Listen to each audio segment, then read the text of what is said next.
all the candles. It's on now. Did we do good? Several years ago, I began a Doctor of Ministry program as a student at Christian Theological Seminary in Indiana. The last step in the degree process is to complete what the seminary calls a project in ministry. This degree is a practical degree based on activity in a church or other community setting. Given my background in mental health, I decided to look at a question near and dear to my life experience. That is, how do rural churches respond to persons in their congregations who experience mental illness or psychological disorders? I based my work on two premises. One, spirituality and religion can contribute positively to the recovery process for a mentally ill person. And two, churches have the responsibility and the opportunity to minister to persons with mental illness and their families. I began chapter 2 with this comment. Scriptures, both the First and Second Testaments, are filled with examples, statements, admonitions, and narratives that indicate that God accepts us even with our vulnerabilities. God identifies and loves persons who are rejected by society, those who do not belong. Genesis tells us that we are created in the image of God. All of us, not only the perfectly made. Cain was reminded that we are our brother's keeper. Jesus teaches us to love our neighbor as ourselves and to provide food, drink, and comfort to the least of these. When mentally ill persons feel the estrangement of society, Scriptures tell them they are not alone. God is with them. My hope is that Christians will be with them also. I chose Crescent City, South Putnam County, as my community for study. As you know, this is the location of the turning table and the area where Donna serves as an advocate. Donna has been very helpful and supportive of my efforts with this project.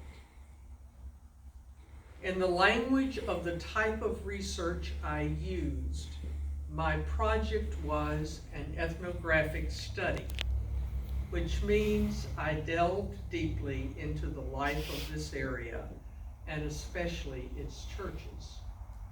I developed observations and positive conclusions based on what I learned from the community, as well as the literature research I did. Donna and I made several road tours of the area. We identified 3 distinct neighborhoods: white, black, and Latinx. Each area looks different and has a different history and feel to it.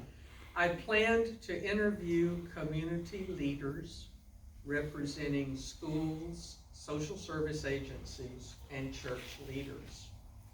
My initial plan included interviewing pastors. I wanted to know what people saw as mental health needs and how they were able to respond. My plan included a workshop for pastors and community members on the relationship of spirituality and recovery from mental illness. The pandemic hit us shortly after I began my project. I tried to adapt my plans but mostly things came to a standstill for quite some time. When I began again, I was able to interview 3 pastors or church leaders and 3 community representatives. I found that most pastors chose not to meet with me. Perhaps they were too busy or did not think they had anything to offer. I did interview a school counselor and a staff person at the Steward Marchman Agency. I had phone contact with several others. From my literature research, I was reminded about the kind of barriers people in general and rural people in particular face if they need mental health care. People know very little about psychological disorders and mental illness. They don't know treatment is possible. They don't realize that the person often does not have control over what is happening to him or her. Rural America is, by and large, poor in money, in opportunities, and in resources. There is no source of mental health care in the Crescent City area. The closest is in Palatka, and people do not have transportation to get there. It's about 35 miles, give or take. The agency is overwhelmed and understaffed anyway, so people are often placed on waiting lists. There are other barriers to getting mental health treatment. People tend to see psychological issues as a sign of weakness. They strive to keep their problems hidden because they feel ashamed. People believe they should be able to manage their own issues and do not want to share with others. To see a shrink or a counselor means I am crazy. The stigma surrounding mental health issues is very negative, and as one patient noted, the stigma is sometimes worse than the illness. Absolutely. The primary source of treatment that many are aware of is the Baker Act, or involuntary commitment to a state mental hospital. The Black and Latinx communities do not trust the mostly white professional counselors. This is true for the Black community in particular. Their history with professionals tells them the counselors often do not understand their culture, do not respect their religious beliefs, and for the Latinx population, often do not speak their language. Latinx folk constantly fear deportation as well. This fear prevents them from taking advantage of many resources. The last barrier I will mention is the churches and religion itself. As Marcia Webb says, rural and conservative churches hold to what she calls lay theologies. Lay theologies include things like mental illness is the result of satanic influences in the individual's life. Unrepented sin is the cause. Only God can heal these illnesses. The cure lies in increased prayer, increased Bible reading, and increased church attendance. The disordered person has to search out him or herself to identify how she is failing to follow God's path. I remind you that not too long ago, people believed physical illnesses were the result of sin. God was punishing people for their wayward ways. Medical science has dispelled many, if not most, of these beliefs. Medical science is working on mental illnesses, but has not made as much progress yet. Medications that help many conditions are available, but we are just not as sophisticated in this area at this point. This leaves open the belief that sin is the cause of mental illness. Add to this the belief that God has a plan for each of us for each day, that God is sovereign, and that even the devil is under God's plan. This theology is pervasive in many of the small rural churches. What happened next in my project is that Donna secured 2 mental health-oriented grants. She reached out to different people, encouraging them to create mental health projects. What followed were 4 grassroots workshops for the general public. I was able to attend 3 of these. People who attended were eager to learn and ask many questions. Similar workshops are scheduled for this next year. And now, what did I learn from this project? There is an abundance of literature that supports the Imago Dei concept. That is, that God created humans in God's image, whether they are perfectly made or not. God created the physically challenged, the mentally challenged, and the mentally ill, just as he created the perfect specimen of humanity. John Swinton, noted scholar in this field, provides the conclusions from multiple studies that support the belief that spirituality and religion can aid in the recovery from mental illness. He elaborates on how we, the church, can respond to the mentally ill person. He says simply, be a friend. Listen to his story. Include him. Give him responsibility so he can contribute.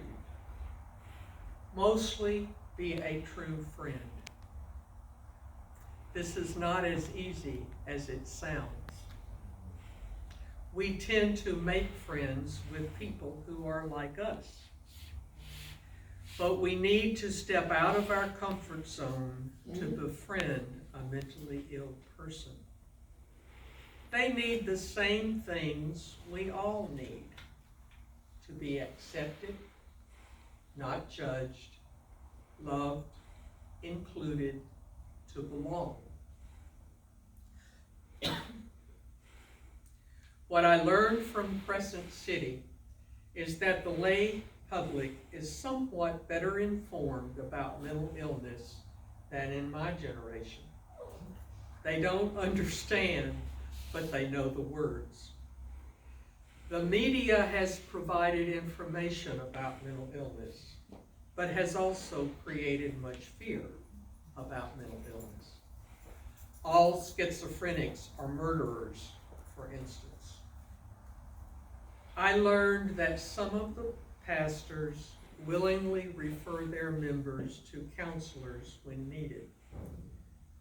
They often have a referral list of counselors they have checked out. I learned the Black community still does not have a language for mental illness. They tend to take care of their own. Some of the members of the congregations take on the elder role. They listen to people who need help and guidance. Harriet, the black church leader I talked to, who is a who, has perhaps 5 people she is in contact with who need a friend. She is also a member of a texting group who check in on each other daily and offer support. The Latinx community behaves similarly. These minority communities have learned to take care of their own. Poverty and racial bias are huge stumbling blocks. The mentally ill, the seriously mentally ill, seldom appear in church, so pastors and congregations do not see them. Even though people and pastors seem more accepting of people who are different from them, they often do not reach out to people who are struggling. Reaching out to the families is so important. To change the attitude toward persons with mental illness in a place like Crescent City requires a huge public education campaign. Churches are the logical place for folks in rural areas to receive help. But getting people to offer help will require some creative efforts to work around the biases and the theologies. Crescent City and Putnam County as a whole need an influx of money and personnel. Some things have changed in rural areas, but much remains the same. Hope shines forth in the people's interest in learning more about how to be mentally healthy.